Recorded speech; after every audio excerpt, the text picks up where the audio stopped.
বিগত তৃণমূল সরকারের আমলে অনুন্নয়নের অন্ধকারে থেকেছেন রাজ্যের মানুষ। জনতার রায়ে বাংলায় ক্ষমতার পট পরিবর্তন হয়, ক্ষমতায় আসে বিজেপি সরকার।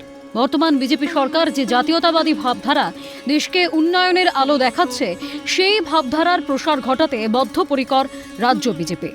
রবিবার সোজা সাপটা আয়োজিত জাতীয় কনক্লেভে জাতীয়তাবাদী ভাবধারার গুরুত্ব নিয়ে আলোচনা করা হয়। রাষ্ট্রভাবনা অতি প্রাচীন। ভারতবর্ষ নানা ঝড়ঝাপটা সহ্য করেও টিকে আছে, এর মূলে রয়েছে দেশের প্রতি দেশের অকৃত্রিম ভালোবাসা। একটা সময়ে ৩৭০ ধারা বাতিলের স্বপ্ন দেখা হতো, তা বাস্তবায়িত হয়েছে। বিশ্ব মানচিত্রে যে জায়গা অর্জন করা দরকার, ভারত ধীরে ধীরে তা অর্জন করেছে। এটা দেশবাসী হিসেবে সকলের কাছে গৌরবের। ভারত একটা সময়ে মোবাইল আমদানি করত। বর্তমানে ভারত পৃথিবীর দ্বিতীয় বৃহত্তম মোবাইল প্রস্তুতকারী দেশ। ভারতের আরও অনেক এগিয়ে যাওয়া বাকি। জাতীয়তাবাদী চিন্তাভাবনাই ভারতকে আরও এগিয়ে দেবে, এমনটাই বক্তব্য কেন্দ্রীয় শিক্ষা প্রতিমন্ত্রী সুকান্ত মজুমদারের। আজকে ভারত তার নিজের যে জায়গাটা দরকার বিশ্ব মানচিত্রে, সেই জায়গাটা কিন্তু ভারত আস্তে আস্তে নিচ্ছে।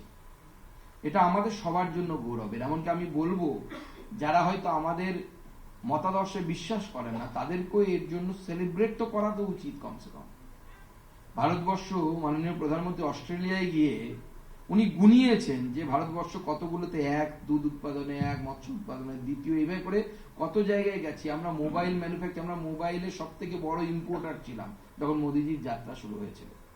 আজকে আমরা পৃথিবীর দ্বিতীয় বৃহত্তম মোবাইল ম্যানুফ্যাকচার। রাজনৈতিক পরিবর্তনের বাইরেও একটা পরিবর্তন থাকে, যেটা সামাজিক পরিবর্তন। সমাজের কতটা পরিবর্তন হচ্ছে সেটা খুবই গুরুত্বপূর্ণ, এমনটাই বক্তব্য রাজ্য বিজেপির প্রধান মুখপাত্র দেবজিৎ সরকারের। রাজনৈতিক পরিবর্তনের বাইরেও একটা জিনিস থাকে, সেটা হচ্ছে সামাজিক পরিবর্তন।